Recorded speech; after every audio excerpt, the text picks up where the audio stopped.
한번 따라왔을까요? 하나님께서 지시하시는 방향으로 가라. 이제 오늘부터 어떻게 하면 우리 사랑하는 여대수 만상교회 성도들의 신앙이 성공적인 신앙이 될 수 있을까?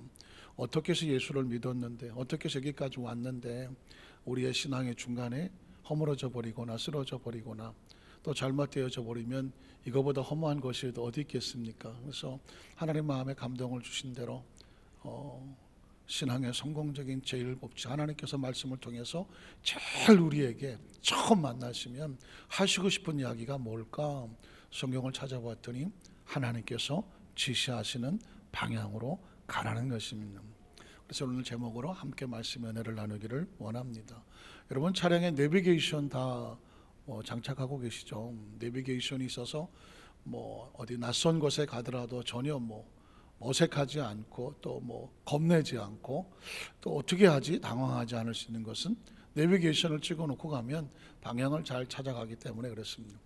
내비게이션도 좀 차량용 내비게이션은 또 업데이트가 안 되면 또 잘 안 된다. 그래서 스마트폰에 있는 아주 실시간, 그것도 인공위성까지 동원을 해갖고 지금 어디 가면 차가 막히고 안 막히고 하는 것까지 찾아서 최대한 빨리 갈 수 있도록 하는 거기까지 내비게이션이 지금 업데이트가 되어 있는 상황입니다. 사실상 내비게이션이 있으니까 망정이지 없을 때 어떻게 살았까 생각하면 좀 깜깜하죠. 1999년도 제가 미국에 갔을 때 선교 생활할 때에 그 당시에는 한국도 물론이지만 미국에도 내비게이션이 없었습니다. 그런데 미국이라는 나라는 워낙 땅덩어리가 크니까 지도가 소위 말하는 이 종이 내비게이션이라도 없으면 어디를 찾아갈 수가 없습니다. 아마 내비게이션의 원조라고 할까요? 미국에서는 어디를 찾아가려면 항상 종이에다가 적어야 됩니다. 몇 번 동쪽이냐 서쪽이냐 남쪽이냐 북쪽이냐 고속도로를 타야 돼요. 타고 가다가 또 계속 길이 바뀝니다. 몇 번 또 사우스냐 웨스트냐 노스냐 이스트냐 또 계속 바깥 타고 합니다. LA 공항 하나 찾아가려도요 계속해서 고속도로를 바깥타는데 동쪽 서쪽 또 왼쪽 오른쪽 이런 쪽으로 자꾸 방향을 잘못 정하면 가다가 딴 곳으로 가면 엄청 헤매게 되는 것입니다. 인생의 삶의 현장 가운데서도 삶의 내비게이션이라는 것은 굉장히 중요하지 않겠습니까? 여러분 지나온 삶을 돌이켜보면서 가장 나이 먹을수록 가슴 아픈 게 뭘까요? 후회라는 것입니다. 그때 그렇게 하지 말았어야 되는데, 그 방향으로 가지 말았어야 되는데 그때는 철 모르고 또 남이 뭐라고 하니까 또 남들이 다 가니까 그 방향으로 갔다가 뒤늦게 보니까 많은 금전적 손실, 또 시간적 손실, 영적인 손실, 육체적인 에너지 손실했던 가슴 아픔이 문득 떠오른단 말이죠. 여러분 차는 방향이 바뀌면 다시 되돌아오지만 인생은 잘못 방향으로 가면 한 번 돌아오는데 엄청난 대가를 지불해야 되지 않겠습니까? 이게 만약 신앙이라면 어떻게 될까요? 하나님과의 관계 속에서 잘못된 방향으로 잘못된 줄도 모르고 그냥 그 방향으로 나가버리면 하나님과 점점 멀어지니 어떤 것이 우리 삶 가운데 유지가 될 수 있겠습니까? 오늘 성경 속에서 하나님께서 제일 법칙으로 말씀하는 것은 뭐냐면 하나님께서 우리에게는 방향을 지시하시더라. 오늘 창세기 12장 1절에 보면 믿음의 조상 아브람, 이 성경은 굉장히 중요한 본문이거든요. 아브라함 하면 이스라엘 백성들의 조상으로 여기는 것이고요, 영적인 이스라엘에 가는 크리스찬들에게는 아브라함을 믿음의 조상이라고 생각을 하는 것입니다. 그러면 하나님을 모르던 사람들이 하나님을 만나고 나면 제일 먼저 관계를 이루게 되는데, 하나님은 자기 백성을 만나면 제일 먼저 어떤 얘기를 하고 싶어 할까? 중요한 얘기가 너무나도 많을 텐데 제일 처음 하고 싶은 얘기가 뭘까? 이게 지금 창세기 12장 1절에 기록되어 있습니다. 야훼께서 아브라함에게 이르시되 너는 고향과 친척과 아버지 집을 떠나서 이제껏 삶고 의지했었던 그 모든 의지한 방향을 내려놓고 이제 새로운 방향을 제시하거든요. 어느 방향으로 갈까요? 내가 내게 뭐하는 땅? 보여주는 땅, 지시하는 땅, 인도하는 땅이거든요. 신앙이란 뭐냐? 하나님을 만나고 나면 내 삶의 방향이 바뀌어지는 것입니다. 이제까지는 내 운명과 팔자, 내가 가진 판단과 지식을 가지고 이렇게 할까? 그러면서도 불안했지만 이제부터는 어떻게 하는 거냐면 하나님께서 말씀으로 지시하시는 그 말씀에 따라 삶을 살아가면서 하나님을 기대하는 것, 이걸 뭐라고 말하냐면 믿음이라고 말하는 것입니다. 내가 내게 보여줄 땅으로 가라. 그리하면 그 방향으로 나가면 목적지가 있는데 하나님의 목적지죠. 뭐라고 말할까요? 여러분 아까 본문에 읽었지 않았습니까? 내가 너로 큰 민족을 이루고 내게 복을 주어 내 이름을 창대하게 할 거다. 그랬더니 4절에 아브라함이 하나님의 말씀을 따라갔더라. 하나님과 어떻게 관계가 이루어지느냐? 하나님의 사람들은 하나님의 말씀을 따라갈 때 하나님과의 관계가 온전해지는 것입니다. 하나님은 이렇게 가는데 나는 이쪽으로 간다. 관계가 이루어질 수 있을까요? 없을까요? 이루어질 수가 없는 것이죠. 인생의 삶도 마찬가지 아니겠습니까? 함께 같은 마음으로 따라가야 동행할 수가 있는 것입니다. 자, 우린 첫 번째로 하나님의 방향을 떠나면, 하나님과 분리되면 모든 것을 잃어버린다. 그래서 하나님은 방향을 제시하는 것입니다. 여러분 창세기 2장 15절에 보면 에덴 동산의 선악과 아담과 하와 이야기가 나오는데 이건 방향 이야기입니다. 방향. 자, 야훼 하나님이 그 사람을 이끌어 에덴 동산에 두어 에스타 정처부터 인간은 자신의 인생의 방향을 스스로 결정하지 못했습니다. 아담과 하와가 에덴이 어딘지를 어떻게 합니까? 그래서 하나님이 에덴으로 이끌어 주신 것이죠. 저와 여러분이 천국을 어떻게 갑니까? 우리 찾아갈 수 있을까요? 천국을 우리가 찾아가지 못합니다. 하나님께서 천국으로 어떻게 이끌어가는 것입니다. 우리의 미래를 우리가 마음껏 예측하지 못합니다. 우리의 미래의 방향은 하나님이 어떻게 해주셔야 된다? 이끌어 주셔야 되는 것이죠. 에덴의 동산에 두어 그것을 경작하며 지키게 하시고, 야훼 하나님이 그 사람에게 명하여 이르시되, 하나님의 말씀은 어렵지 않습니다. 말씀은 뭐냐? 방향을 제시하는 것입니다. 여러분이 지금 오늘 말씀을 들으면서 말씀을 이해하려고 하지 마시고 그 말씀의 방향을 결정하시면 되는 것입니다. 이 말씀을 하나님 말씀은 뭐냐? 방향을 제시하더라. 자, 그러면 아브라함에게 어떤 방향을 제시할까요? 아브라함이 아담과 하와에게 동산 각종 나무 열매는 내가 임의로, 이건 먹어도 되는 방향이에요. 이건 방향입니다. 이건 먹어도 된다. 임의로 먹되, 그 다음 절 보면 선악을 알게 한 나무 열매는 뭐 하지 마라? 먹지 말라. 이건 가면 안 되는 스톱입니다. 이 방향은 가도 돼. 고! 이쪽 방향은 스톱. 그래서 조크로 참 하나님을 잘 믿으려면 고스톱을 잘해야 된다고. 웃으시는 분은 고스톱에 알고, 무슨 말인지 모르겠지만 하필이면 하나님 우리 목사님 같이 영어를 쓰시나. 나아갈 때 나가야 되고 서야 될 때 쓸 줄 아는 것이 인생에도 마찬가지고 신앙에도 마찬가지인 것입니다. 말씀이 허락하면 가는 것이고 말씀이 막으면 스톱해야 되는, 이게 에덴 동산에 하신 말씀입니다. 야, 네가 여기 나무 열매는 네가 마음껏 먹어도 좋아. 고 했어요. 그러나 선악을 알게 한 나무 열매는 손대지 마. 스톱. 이건 안 되는 방향. 가면 안 되는 방향이야. 빨간불이야. 빨간불에 넘어가면 생명이 위험한 거야. 그러면서 그 선악을 알게 한 나무 열매를 먹지 말라. 내가 먹는 날에, 무슨 말일까요? 내가 한 말을 무시하고 내가 스톱하라는 방향을 그걸 스톱하지 않냐고 그대로 직진해 버리면 내가 반드시 어떻게 되리라? 죽으리라는 것입니다. 이게 삶의 원칙인 거예요. 저와 여러분이 생명을 가지고 여기 태어났잖아요. 모든 길도 지도가 있어야 찾아가는 것처럼 인생이라고 하는 것도 내가 어떻게 살아가야 될지 삶에도 길이 있지 않겠습니까? 그것이 목적이 하나님의 나라라고 하면 그 지도는 하나님이 주시는 길이어야 되지 않겠습니까? 신앙이란 그렇습니다. 우리 예수를 믿고 도대체 뭐가 달라지느냐? 우린 예수 믿기 전에는 내가 생각하는 길을 갔어. 내가 예수 믿고 나니까 이제 나는 어떤 길로 가느냐? 하나님께서 말씀으로 계명으로 인도하시는 하나님의 길을 간다. 한번 따라하실까요? 나는 하나님께서 지시하시는, 기뻐하시는, 인도하시는 그 길을 갑니다. 이게 크리스찬과 넌 크리스찬의 차이예요. 오늘 이 시간 여러분의 설교 말씀을 들을 때 설교는 잔소리가 아닙니다.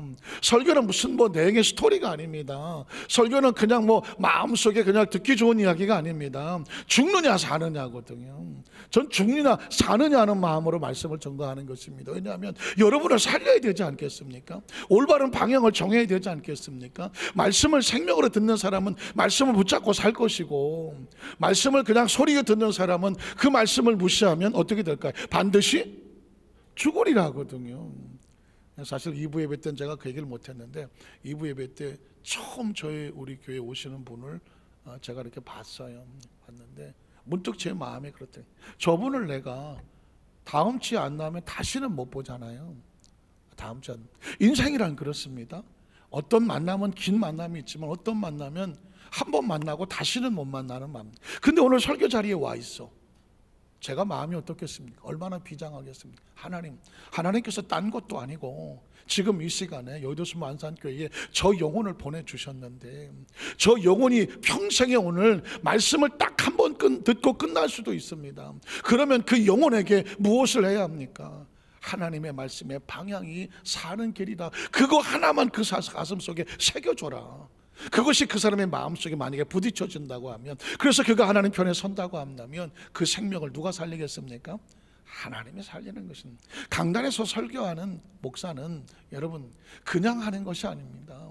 하나님의 말씀을 가지고 여러분을 살려야 되는 막중한 중압감을 가지고 이 말씀을 듣는 자들이 하나님의 말씀을 듣고 올바른 방향을 정하여 반드시 사는 역사가 나타나게 하여 주시옵소서. 이것 정도는 뭐 먹어도 되고 건드려도 되지 뭐 설마 죽겠어? 혹시라도 그 말씀의 중압감을, 말씀의 그 중요성을 잃어버리고 고민하고 갈등하다가 훌쩍 선을 넘어버리면 하나님이 말씀했거든요. 반드시 뭐하리라? 죽으리라. 그래서 이 이야기는 창세기 1장 이후에 사람을 만드시고 난 다음에 어쩌면 가장 가슴 아픈 사건이 창세기 2장 3장에 기록이 되는데 하필이면 왜 이런 얘기가 나와요? 하나님께서 막 여러 가지 많은 일을 해서 하나님 영광 받으실 만한 그런 이야기가 창세기 도배를 해야 되는데 창세기 1장의 창조에 대한 이야기를 하고 사람과 만물을 지으신 얘기를 하고 바로 벌어지는 것은 뭐냐면 방향 이야기를 하는 거거든요. 네가 앞으로, 아니 이 말씀을 듣는 사람은 누가 됐든지 간에 이 말씀의 스토리가 머릿속에 있다면 가슴속에 있다고 하면 하나님이 뭘 원하는지를 기억하고 그걸 붙잡아. 인생이란 방향을 잘 정해야 되는 거야. 아담과 하와에게도 이 말씀을 했거든. 방향을 잘못 가면 나중에 시간 나면 돌아가면 되지. 그럴 시간은 우리에게 없는 것이죠. 그래서 내가 먹는 날엔 반드시 하나님과 분리되어 죽으리라 라고 말씀을 한 것입니다.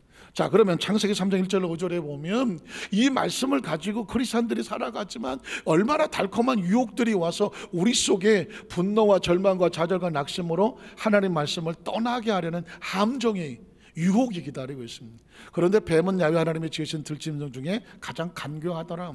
뱀이 여자에게 물어 이르되 야, 하나님이 참으로 너에게 동산 모든 나무 열매를 먹지 말라고 하시더냐? 하나님이 주신 방향에 대해서 의심을 품게 하는 거죠. 야, 너 지금 어떤 방향으로 가고 있어? 하나님 말씀하신 그 방향으로 가고 있는 거야? 그랬더니 그 다음 절에 보면 여자가 뱀에게 말하되 동산 나무 열매를 우리가 먹을 수 있으나 동산 중앙에 있는 나무 열매는 하나님의 말씀의 방향이라는 것이죠. 너희는 먹지도 말고 만지지도 말라. 너희가 뭐한다? 죽는다? 죽을까 하노라 하셨느니라. 그래서 나는 그 방향으로 가고 있어.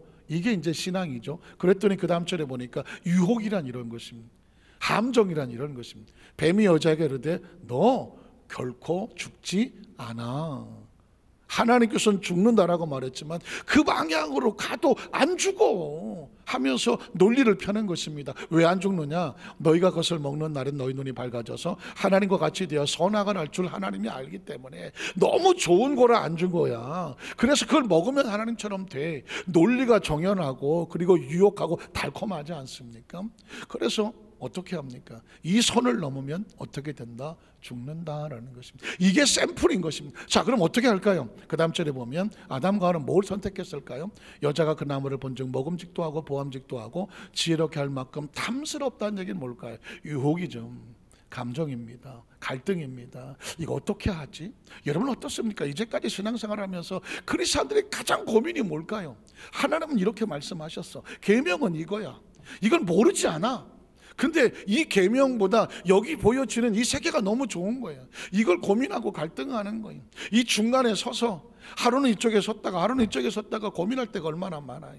눈 딱 한 번 감고 여기 이거 하면 정말 내가 육신의 정욕과 안목의 정욕과 이상의 자랑 하고 싶은데 갈등과 고민이 있는데 막 마음에서 욕심이 막 생겨나는데 그때 여러분 방향이 중요해요. 이리 가야 사는데 이리 가고 싶단 말이죠. 지금 하와는 이 고민과 갈등 속에 있습니다. 그랬대. 그 다음에 어떻게 합니까? 여자가 그 열매를 따먹고, 먹는 이야기가 아니죠. 방향을 하나님이 아닌 이쪽으로 결정을 했다는 것입니다. 기억하십시오. 결정을 하면 거기에 대한 결과가 있어요. 한번 따라하시게. 어떤 방향이든지 결정을 하면 결과가 있다는, 그 결과는 누구 책임일까요? 내 책임. 하나님의 방향을 따라가면 하나님의 결과를 책임진다고 말씀. 이게 약속입니다. 그런데 말씀을 어긋나서 내가 빨간불을 넘어가면 결과는 누가 책임집니까? 내게 참 좀 조심스러운 비유지만 보험을 들었다면 파란불을 가다가 어떤 사고가 났다면 그건 보험이 되잖아요. 그러나 빨간불을 넘어가고 어떤 몇 가지 원칙을 벗어나서 중앙선을 넘어가고 여기서 사고가 나면 보험이 처리가 됩니까? 제가 알기는 안 되는 걸로 알고 있습니다. 합법적이게 되는 거죠. 사랑하는 성도 여러분, 우리의 삶의 현장도 마찬가지입니다. 하나님 안에서의 선택은 하나님이 책임을 져요. 그러나 하나님을 벗어난 것은 이 책임이 온팡 나한테 다 뒤집어 씌우는 것이죠. 여러분 보십시오. 그도 먹었습니다. 어떻게 됐을까요? 그 다음 절 보면 그들의 눈이 밝아져서 자기들이 벗은 줄을 알고 무화과 나무를 엮어 치마로 삼았더라. 그들이 그날 밤 바람이 불 때 동산에 거니서 하나님의 소리를 듣고 어떻게 했을까요? 아담과 그의 아내가 야훼 하나님의 낯을 어떻게 피하여 동산 나무 사이에 숨은, 관계가 깨져버린 것입니다. 관계가 불편해진 것입니다. 하나님의 말씀을 어겼으니 하나님과 동행할 수가 없으며 하나님의 주권과 하나님의 방향을 잃어버렸으니 이젠 길 잃은 고아처럼 나무 밑에 숨어서 쫄거리고 있는 것입니다. 사랑하는 성도 여러분, 결과가 어떻게 될까요? 22절로 24절에 보면 야훼 하나님이 이르시되 보라, 이 사람이 선악을 아는 일에 우리 중 하나같이 되었으니 그가 그의 손을 들어 생명나무 열매를 따먹고 영생할까 하노라 하시고, 야훼 하나님이 에덴 동산에 그를 보내야 돼. 이걸 뭐라고 말해? 단절이라고 말하는 거예요. 사실상 이 우주에는 어떤 법칙이 있냐고 하면 죽음이란 뭐냐? 영혼과 육신이 분리되는 거잖아요. 죽음이 딴 게 아닙니다. 육체를 영혼이 붙잡고 살아가는데 영혼이 떠나면 사람은 죽은 거라고 말하거든요. 마찬가지입니다. 우리 영은 하나님의 성령과 함께 있을 때 그 영이 살아있다고 말하는 건데, 그 영이 하나님과 분리되면 영은 고아가 돼버리는 거예요. 그냥 독립된 존재, 줄이 끊어진 연처럼 그냥 추락해버리고 마는 거거든요. 지금 아담과 하와는 추락했습니다. 그리고 에덴 동산 주어진 축복을, 하나님 이끌었던 축복을 누릴 수가 없는 것이죠. 그래서 어떻게 됩니까? 그 땅을 갈게 하시더라. 그리고 그 다음 절에 보면 이같이 하나님이 그 사람을 이제는 뭐라고 말해요? 쫓아내셨다는 표현을 씁니다. 아까는 내어보내요 그랬는데 이제는 쫓아내셨다. 이거는 그 선을 넘었기 때문에 같이 할 수, 방향이 다른 것입니다. 인생의 가장 정말 절망적인 게 뭔지 아십니까? 하나님과 방향이 어긋러지면 이건 무너지는 것입니다. 아담과 하와가 샘플이에요. 왜 샘플을 제일 먼저 보여줍니까? 맨 나중에 보여주지. 샘플을 보고 너희는 어떤 방향을 향할지 결정하라는 것입니다. 에덴 동산 동쪽의 그룹들과 두루 도는 불칼을 두어 생명나무 길을 지키게 하시더라. 그래서 우린 매일 매 순간 하나님의 말씀을 드릴 때 두 가지 생각하세요. 뭘 해야 되나? 뭘 하지 말아야 되나? 하면 살고 하지 말라는 건 하지 말아야 사는 것입니다. 그래서 여러분, 제가 여러분 말씀드렸지만 소위 말해서 quiet time, 경건의 시간 나죠. 경건, quiet 묵상하면서 그 말씀을 공부하고 하는 건데 아주 쉬운 걸 제가 말씀을 드려요. 여러분이 창세기 1장을 갖다가 오늘 하루 읽으시고 만약에 노트에다 적으면서 묵상을 하고 싶으면 다른 거 없습니다. 본문을 하나 적어놓고 그 밑에다가 하라, 뭘 하라고 하시는가. 성경을 읽었더니 하나님께서 하라고 하는 게 있어. 그거를 적어놓고 하나님 오늘 하루도 이 말씀대로 행하게 하여 주시옵소서. 두 번째 보니까 하지 말라는 게 있어. 아, 이건 하지 말라. 하나님 원하지 않는 거구나. 하지 말라고 하는 것은 오늘 하루는 이 모든 유혹을 만났을 때 하지 않고 피하게 하여 주시옵소서. 그리고 맨 나중에 기도 제목 하나 적어놓고 오늘 누구를 만나고 어떤 일이 있고 지금 나였던 상황이 이런데 내가 하지 말아야 될 것들을 적어놓고 이건 하지 말자, 이건 반드시 해야 되겠구나 하는 걸 하자. 그거 적어놓고 마지막에 예수님의 이름으로 기도드립니다 하면 종이 하나에 오늘 하루도 말씀을 묵상한 아주 경건과 묵상의 시간이 되고, 이게 차곡차곡 쌓여지게 되면 이젠 여러분의 머릿속에 본능적으로 해야 될 것과 하지 말아야 될 것을 아주 자동으로 마음속 게이지가 반뜩 움직입니다. 이거를 잘하는 사람이 믿음으로 준비한 사람, 기도로 준비한 사람, 말씀으로 무장한 사람이라는 것입니다. 오늘 두 번째로, 그래서 이스라엘 백성들은 하나님께서 그 당시 내비게이션이 없으니까 어떻게 합니까? 구름 기둥과 불 기둥이 내비게이션이고 말씀을 가슴에 새기는 게 내비게이션이거든요. 가나안 땅의 축복을 앞두고 선포되는 하나님의 명령이다. 말씀을 묵상하다가 보니까 우리는 사실 가나안 땅이 좋잖아요. 환경도 좋고 여건도 좋고 광야보다는 그래도 거기가 좋지. 가만히 생각해 봤더니 아니야. 여러분, 가나안 땅의 문제가 아닙니다. 인간은요, 어디 사느냐가 중요하지 않아요? 물론 중요할 수는 있겠지만 더 중요한 건 뭐냐? 어디로 가느냐? 방향이 중요한 것입니다. 방향이 중요해요. 아무리 예를 들어서 화려한 비행기를 타고 간다고 할지라도 이게 방향을 잃었다면 이건 위기인 것입니다. 아직 부족하고 모자라지만 좋은 방향으로, 올바른 방향 나가고 있다면 그 방향은 목적지에 도착을 한단 말이죠. 여러분, 가나안 땅을 위해서 광야를 통과할 때 그래서 하나님께서는 다른 얘기 안 하더라고요. 계속 방향만 제시해요. 방향만. 출애굽기 40장 34절로 38절에 보면 구름이 회막에 덮이고 야훼의 영광이 성막에 충만하더라. 모세가 회막에 들어갈 수 없었으니 이는 구름이 회막 위에 덮이고 야훼의 영광이 성막에. 하나님께서 이스라엘 가나안 땅에서 광야를 지나갈 때 아예 성막 텐트를 정해놓고 그 속에 같이 계셨어. 같이 계시는 이유가 뭘까요? 이 백성의 방향을 내가 지시하겠다는 것입니다. 왜? 그래야 사니까. 광야에서는요, 가이드가 없으면 사막에서는 절대 살아나오지 못합니다. 제가 지난번에 죽음의 데스밸리 얘기도 했잖아요. 초창기 미국 개척자들 거기 들어갔다가 다 죽었다고 말했습니다. 왜? 사막이나 이런 광야는 길이 없어요. 가이드가 없으면 못 살아나오는 것이고. 그런데 여러분, 마찬가지. 이스라엘 백성이 광야를 지나가지만 하나님이 직접 가이드가 된다는 거예요. 한번 따라하실게요. 하나님 백성들은 하나님께서 말씀을 통하여 직접 가이드가 되신다. 인도자가 되신다는 것입니다. 자, 보십시오. 그 다음 절을 보면 그래서 어떻게 합니까? 구름이 성막 위에 떠오를 때는 이스라엘 자손이 그 모든 행전을 길에서 앞으로, 성막이 나가면 앞으로 가 하고 가이드가 인도하는 것입니다. 그래서 앞으로 같이 따라갔다는 것입니다. 그리고 그 다음 절에 보면 구름이 떠오르지 않을 때는 여기서 머뭅니다 라고 하면 앞으로 가고 싶어도 여기서 머무는 것. 지금 하나님께서 지금 가나안 땅에 들어가기 전에 광야에서 이스라엘 백성들을 제식 훈련을 시키는 것이죠. 제식 훈련 기억하시죠? 군대 가면 훈련소에 제일 먼저 하는 게 뭐예요? 군복 입혀놓고 앞으로 가, 뒤로 가. 충청도 교관이 하면 앞으로 가요. 처음 못 알아들으니 뒤로 가요.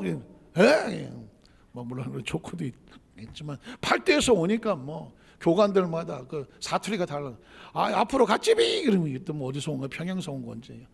어쨌든 그러나 중요한 건 앞으로 가면 앞으로 가는 거고 뒤로 돌아가 하면 뒤로 돌아가는, 옆으로는 없지. 좌양자 우양자 하는 것이. 이거 쉽지 않습니다. 이걸 주관하고 훈련시키고 또 체크도 하지 않습니까? 심사도 보고 막 이래요. 왜 중요하냐면 함께 하겠다는 것입니다. 자, 떠오지 않을 때는 나아가지 않았으며 그 다음에 어떻게 합니까? 낮에는 야훼 구름이 성막 위에 있고 밤에는 불이 그 구름 가운데 있음을 이스라엘 온 족속 그 모든 행진하는 길에서 그들의 눈으로 보았다는 얘기가 뭘까요? 하나님이 우리를 뭐하고 계신다? 인도하고 계신다는 것입니다. 그래서 광야 길에도 두려워하지 않고 절망하지 않고 낙심하지 않는 이유가 뭐냐? 그 광야 길에서 하나님 홀로 두지 않냐고 그들을 안고 가시. 이게 최고의 축복입니다. 아무리 삶이 힘들고 어렵고 연단이 있고 지금 당장 먹고 살기 힘든 것 같고 여러 가지 많은 어려움이 있지만 그 가운데 최고의 축복은 뭐냐면 하나님이 인도하실 때가 최고의 축복입니다. 사실은 이스라엘 백성이 가나안에 들어갔을 때요, 하나님은 염려가 되셨어. 큰 땅을 주고 장막을 주고 그들이 장대한 나라가 됐을 때, 야, 우리 능력이 이 정도야, 이거 우리가 한 거란 말이야 하고 자기들이 교만하여 하나님을 잊어버릴까봐 하나님은 가슴은 염려하죠. 그래서 가나안 땅에 들어가기 전 하나님은 끊임없이 그들의 가슴팍에다가 하나님의 명령과 규례와 법률을 지켜 행하라고 끊임없이 강조합니다. 왜? 그래야 사니까.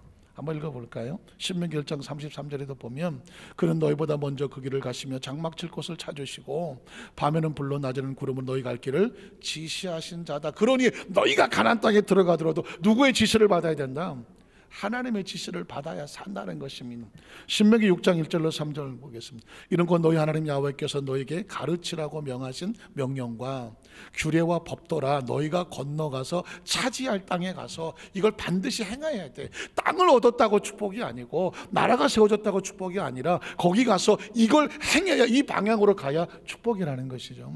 행할 것이니 곧 너와 내 아들과 내 손자들이 평생에 네 하나님 야훼를 경외하며 내가 너에게 명한 그 모든 규례와 명령을 지키게 하기 위한 것이라는, 그 땅에 들어가든 환경이 바뀌든 사업이 바뀌든 직장이 바뀌든 어떤 것이 바뀌든 가슴속에 흐르고 있는 하나는 뭐냐? 하나님이 지시하는 방향으로 가라. 그래야 네가 산다, 네 아들이 산다, 네 손주가 산다, 네 가문이 산다는 것입니다.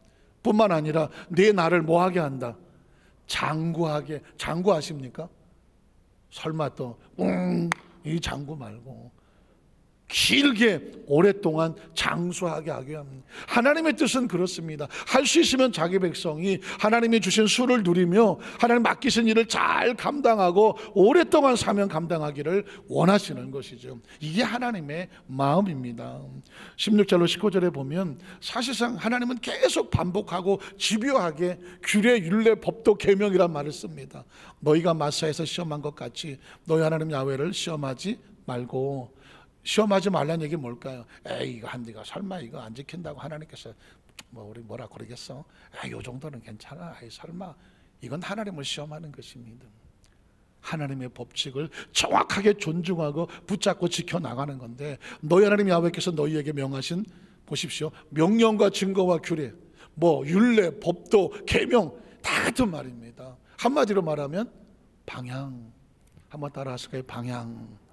그 방향을 삼가 지키면, 딱 뭐예요? 삼가 지킨다는 것, 갈 것은 할 것은 해야 하고 하지 말라고 하는 것은 하지 말라. 이게 방향이에요. 내비게이션 뭐가 달라요? 오른쪽으로 가세요. 그 얘기는 뭐예요? 왼쪽 가지 말라는 거예요. 계속 직진하세요. 뒤로 가지 말라는 얘기입니다. 유턴하세요. 직진하지 말라는 얘기, 돌아오라는 얘기잖아요. 결국 내비게이션 하는 얘기는 가야 될 것과 가지 말아야 될 것을 알려주는 거예요. 그대로 따라가다 보니까 목적지에 도착하는 건 아니겠습니까? 하나님의 말씀은 사실은 우리 인생과 신앙의 성공적인 목적지 도착을 위한 내비게이션과 같아요. 그것을 삼가 지키며, 그리고 야훼께서 보시기에 정직하고 선량한 일을 행하라는, 굉장히 중요한 것이죠. 내가 보기에 좋은 일을 행하는 것이 아니라, 내 뜻을 성취하려고 하는 것이 아니라 하나님의 보시기에 선하고 정직한 일을 행하라는. 그리하면 어떻습니까? 네가 무엇을 받는다? 복을 받고 그 땅에 들어가서 야훼께서 모든 대적을 내 앞에서 쫓아내시겠다고 내 조상들에게 맹세하신 아름다운 땅을 내가 어떻게 하리라? 차지하게 되리. 이게 목적이거든요. 하나님의 말씀과 같으니라. 신명기 8장 1절은 조금 익숙하실 거예요. 내가 오늘 명하는 모든, 또 나오죠. 여러분 신명기 성경을 혹시 계속 읽다가 보면요, 계속 집요하게 말씀과 명령과 규례를 지키라고. 사실 신명기라는 뜻이 뭐냐면 아예 뼈에 가슴에 새긴다는 거거든요.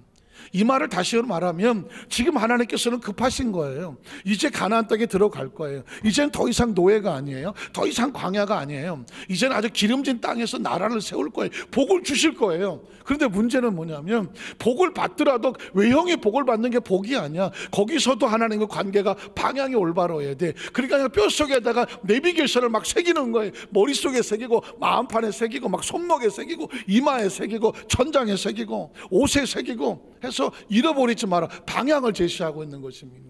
그러면 이게 신명기라는 거예요. 내가 오늘 명하는 모든 명령을 너희는 지켜 행하라. 그리하여 너희가 어떻게 한다? 살고 번성하고. 반대로 그렇지 아니하면 죽고 번성하지 아니하고. 야훼께서 너희 조상들의 맹세하신 땅에 들어가서 그걸 잃어버리지 아니하고 어떻게 한다? 차지하리라. 아담과 하와는 에덴을 잃어버렸지만 너희가 말씀의 방향으로 나가면 내가 약속한 축복을 네가 차지하게 되리라. 신명기 28장 12절 14절 더 익숙하시죠. 야훼께서 너를 위하여 하늘의 아름다운 보고를 여시사. 사실은 제가 제일 축복의 말씀으로 늘 가정에 신방을 하거나 할 때 꼭 선포하고 싶은 말씀이 말씀이거든요. 하나님께서 너를 위하여 하늘의 아름다운 창고를 열어주신다는 것이에요. 내 땅에 때를 따라 비를 내리시고 내 손으로 하는 모든 일에 복을 주시고 내가 많은 민족에 구워주실지라도 너는 꾸지 아니할 것이요. 야훼께서 너를 머리가 되고 꼬리가 되지 않게 하시며 위에만 있고 아래에 있지 않게 하시리니. 그러기 위해서 뭐가 필요해요? 방향이 필요해요. 오직 너는 내가 오늘 내게 명령하는 네 하나님 야훼의 명령을 듣고 지켜 뭐하며? 행하며. 방향이에요. 행하며. 내가 오늘 너에게 명령 그 말씀을 떠나 좌로나 우로나 뭐 하지 말고 치우치지 말고 어떻게? 다른 신을 따라 섬기지 아니하면 반드시 축복이 너의 축복이 되리라는 것입니다. 어쩌면 제가 이 말씀을 하면 목사님 저 다 알아요, 그 성경 수도 없이 들고요, 다 알아요 하실 수 있어요. 그러나 중요한 것은 아는 것으로 끝나면 안 되고 매 순간 점검하고 체크를 해야 돼요. 혹시 여러분 운전하고 가시다가 혹시 어디를 가다가 순간 내가 지금 어디를 가고 있지? 방향을 잃어버린 적 있나요? 방향을? 제가 2부 때 물었더니 한 사람도 안 들더라고. 3부 때 물었더니 역시 한 사람 한 번도 안 드네. 그게 좀 내가 이상. 저 한 번 방향을 잃었거든요. 뭐 전화도 받고 뭐 봉신도 복잡하고 막 가고 있는데 갑자기 어떤 때 신호등 앞에 섰는데 내가 지금 어디 가고 있지? 진짜 난감합니다. 내가 지금 어디로 가고 있지? 어디 가는 방향을 잃어버리니까 이게 내가 직진을 하려고 서 있나? 좌회전을 하려고 서 있나? 우회전을 해야 되나? 가다가 유턴할 건가? 어디 가야 될 목적지를 순간 잊어버리니까 어디로 가야 될 줄 모르겠더라고요. 요즘 같으면 내비게이션 하나 찍어 놓으면 그냥 지가 알아서 가잖아요. 뭐 좌회전하세요, 우회전하세요, 뭐 하대로 가잖아요. 그리고 어쨌든 거기다 갖다 놓잖아요, 운전만 하면. 그러나 그 내비가 없을 때 내 머릿속에 내비가 갖고 가는데 가다가 방향을, 목적지를 잃어버리니까 방향이 안 나오더라고요. 신앙생활하면서 크리스천들 마찬가지입니다. 매 순간마다 뻔히 아는 것 같지만 순간 내가 이 방향에 지시해야 되는 것을, 방향 감각을 잃어버리게 되면 지금 잘하고 있는지 못하고 있는지, 똑바로 가고 있는지, 좀 뒤로 가고 있는지, 반대로 가고 있는지, 이걸 잃어버리면 여러분 신앙생활은 하나님과의 관계가 무너진다는 거예요. 그래서 하나님께서 그렇게 끊임없이 또 새기고 또 새기고 또 새기게 하는 것. 오죽하면 이스라엘 백성 어떻게 하는지 아십니까? 반복하여 묵상하고 주야로 그냥 말씀하게 하고 천장에 써붙이고 옷에 써붙이고 하라는 이유가 뭔지 아십니까? 방향을 잃어버리지 말라는 것입니다. 그래서 마지막 세 번째로, 크리스천들은 그럼 이 시대에 구름 기둥과 불 기둥도 없고 그렇다고 무슨 말씀을 그냥 가슴판에 새기고 옷에 써붙이고 다닐 수도 없는 상황인데 크리스천들 주는 내비게이션은 뭘까? 그것은 바로 예수 그리스도입니다. 예수 그리스도가 우리의 길과 진리의 방향을 인도하시는 것입니다. 그래서 예수 그리스도란 이 땅에 어떻게 오셨느냐? 어둠을 밝히는 빛으로 오셨다. 요한복음 1장 3절로 5절에 보면 만물이 그로 말미암아 지은 바 되었으니 지은 것이 하나도 그가 없이는 된 것이 없느니라. 그 안에 생명이 있었다. 이 생명은 사람들의 빛이라는. 빛은 어떤 데 필요합니까? 어둠, 모든 것을 잃어버린 어둠 컴컴할 때 빛이 있으면 그 빛을 따라가게 되죠. 마치 항해를 하는 배가 그 풍랑을 만나서 어디를 돌아갈 수가 없어. 사방이 전혀 안 보여. 그때 멀리서 등대를 세우는 이유가 뭘까요? 등대를 보면 저기가 목적지야. 그 빛을 향해 가는 거거든요. 마치 예수 그리스도가 이 어두운 세상에 빛으로 오시는 것은 뭐냐? 이 땅에 천국을 가는 등대로 오시는 것이죠. 이 생명은 사람들의 빛이다. 그래서 빛이 어둠을 비추고 있는데 어둠에 깨닫지를 못하더라. 저게 등대인 줄을 모르면 못 찾아오는 것이고 등대인 줄을 알면 따라가는 것입니다. 9절로 13절에 보면 참빛, 세상 여러 가지 빛이지만 진짜 참빛, 구원의 빛, 그 세상에 와서 각 사람의 비추는 빛이 있었나니 그가 세상에 계셨으며 세상은 그로 말미암아 지은 바가 되었으되 세상이 그를 알지 못해. 여러분, 빛이라고 해도 빛을 발견해서 시력이 있어야, 시각이 있어야 빛을 발견합니다. 그게 최고의 축복입니다. 예수님을 구주로 믿으시면 아멘 하시기 바랍니다. 어쩌다가 예수를 믿었나요? 어쩌다가. 한번 여러분 각자 어쨌든 뭐 노트에 적든지 아니면 SNS에 적든지 한번 좀 적어서 줘봐요. 통계 한번 내보게. 어쩌다 예수를 믿었는지, 어떻게 예수를 믿게 됐는지. 그런데 보통 하는 사람 얘기를 들어보면 내가 어떻게 예수를 믿었는지 잘 모르겠다고 그래요. 어떻게 예수를 믿었는지 잘 모르겠어요. 저도 어려서부터 아예 그냥 뭐 어머니 따라서 교회를 다녀서 뭐 꼬마 때부터 교회를 다녔지만 그거지 뭐. 근데 언제 예수를 믿었는지를 모르겠어요. 그러나 믿어줘서 믿어줬죠. 교회를 다니면서 뭐 한 번도 의심하거나 뭐 교회를 다니면서 뭐 그게 아니다 한 적은 한 번도 없었으니까. 어린 나이에 지금까지 오면서도 하나님의 존재를 믿었고 존재를 의지하고 뭐 잠시 방황했던 청년기가 없지는 않으나 그러나 내 인생 속에서 하나님의 존재가 단 한 번도 부정된 적은 없거든요. 이건 내가 한 건 아니거든요. 하나님께서 저와 여러분에게 구원의 은총과 영적 시력을 주고 시각을 줘서 주님을 만나게 하신 줄로 믿습니다.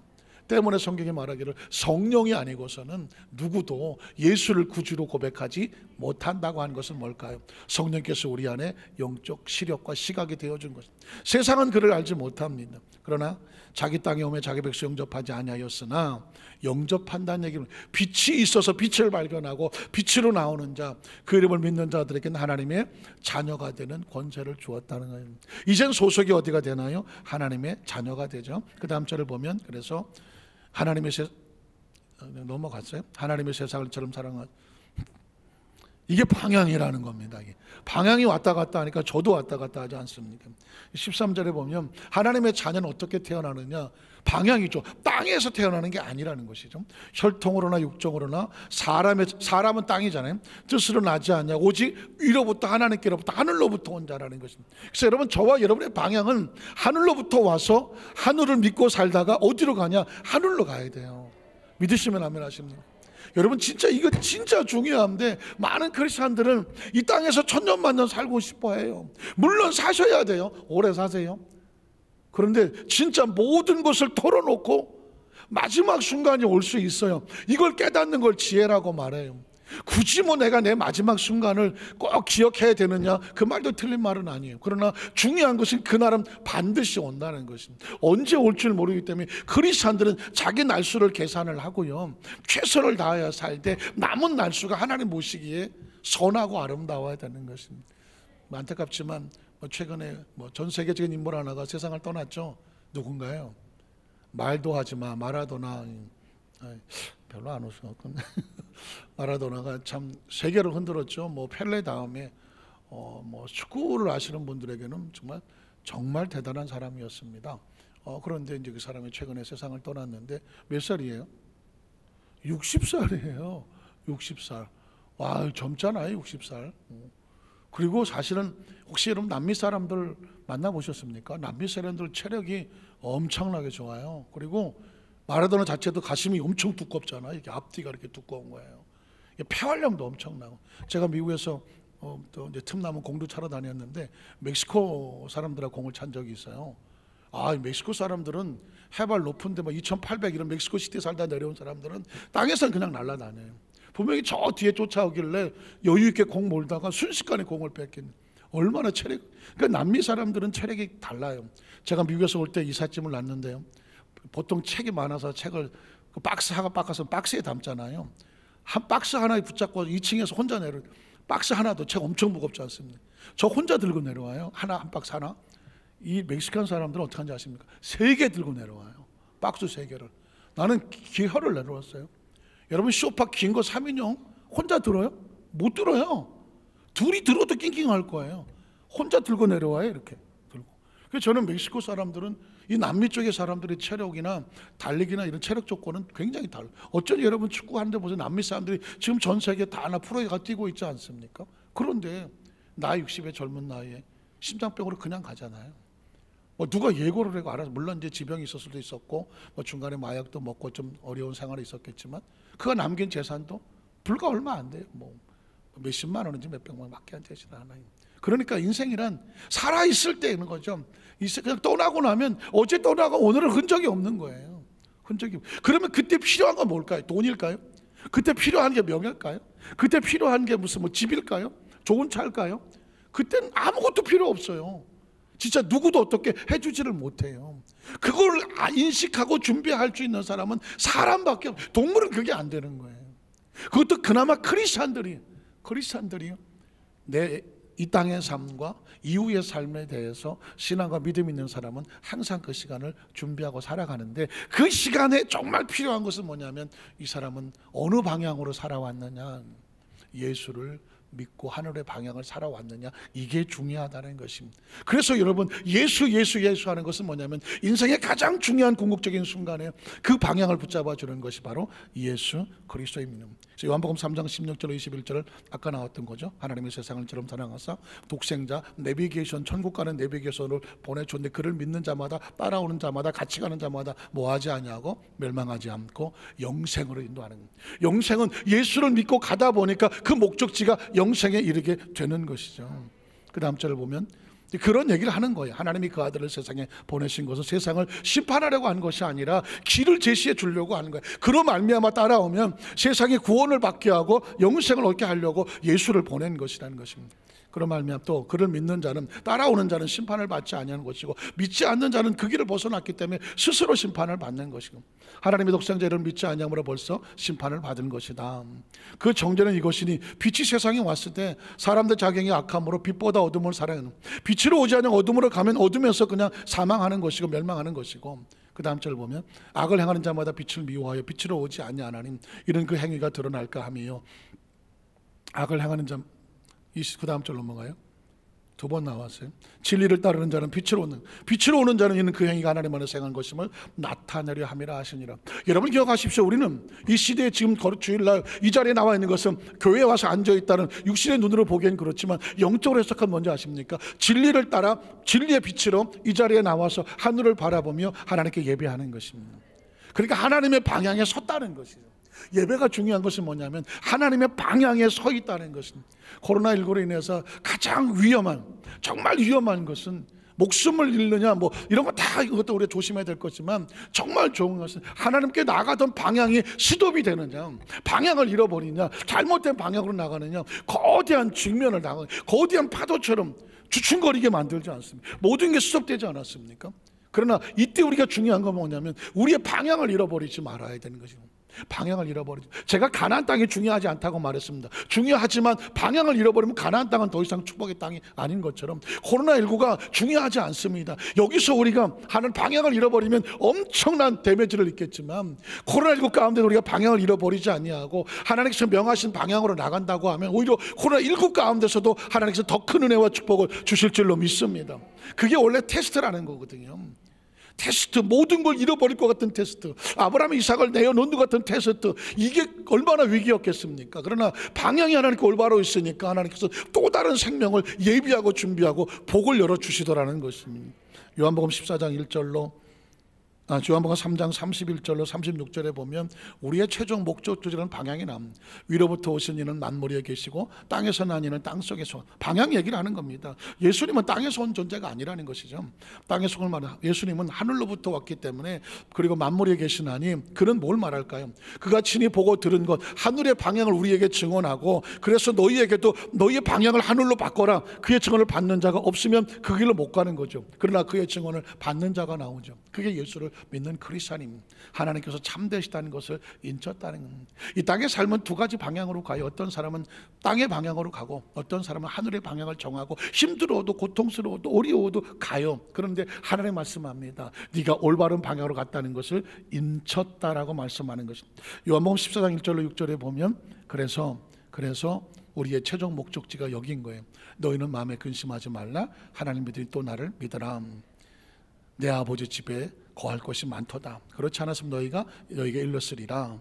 내가 너희를 위하여 거처를 예비하러 간다. 방향이죠. 하늘의 방향입니다. 가서 뭐 합니까?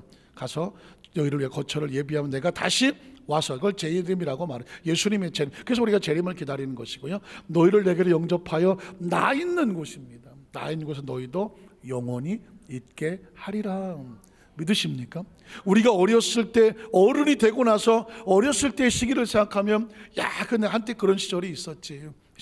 어린 시절. 그리고 어른이 되고 나서 또 다른 세계가 열렸지 않겠습니까? 미성년자와 성인하고 차이가 있었던 것처럼, 이때 성인으로 어른으로 살다가 또다시 한때 이제 영적인 존재로 한번 탈바꿈 할 때가 옵니다. 그게 뭐냐? 그게 죽음인 것이에요. 태어나서 어린아이로 평생 살진 않잖아요. 자라면서 어른이 되잖아요.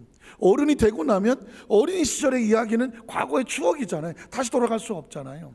어른으로 살지만 나이를 먹어 이제 이 세상을 떠날 때가 오면 이 삶이 아닌 하늘의 새로운 삶이 마치 어린 시절처럼 지금의 삶이 과거의 추억이 될 것이고. 믿으십니까? 여기서 그냥 오래 사시겠습니까? 또 다른 삶이 기다리고 있다는 것입니다. 그걸 기대하셔야 돼요. 그게 없으면 삶이 무슨 의미가 있습니까? 그게 없으면 인생에 무슨 의미가 있겠으며, 그냥 우리는 동물하고 다를 게 뭐가 있겠습니까? 예수님이 오셔서 그 세계를 열어주셔서 나 있는 곳에 너희도 있게 하리라 하고 말씀하는 것입니다. 그 다음 절 보면 그래서 내가 어디로 가는지 그 일을 너희가 아느니라.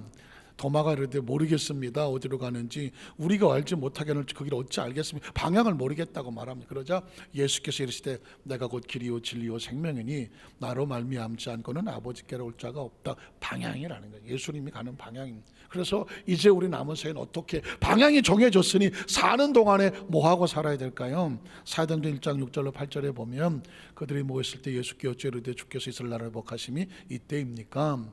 예수님의 방향은 이 땅입니까? 그랬더니 때와 시기는 아버지께서 자기 고난을 주셨으니 너희가 알 바가 아니다. 그러면 우리의 방향은 오직 성령이 너에게 임하시면 너희가 권능을 받고 예루살렘과 유대와 사마리아와 땅끝까지 이르러 그 증인의 방향으로 나아가라는 것이죠. 우리가 왜 살아야 되느냐? 중요하지 않습니까? 예수 믿고 구원받고 천국 백성이 돼서 우리의 방향이 하나님의 나라고 아버지 계신 곳이라고 하면 내가 사는 동안 뭘 해야 되지?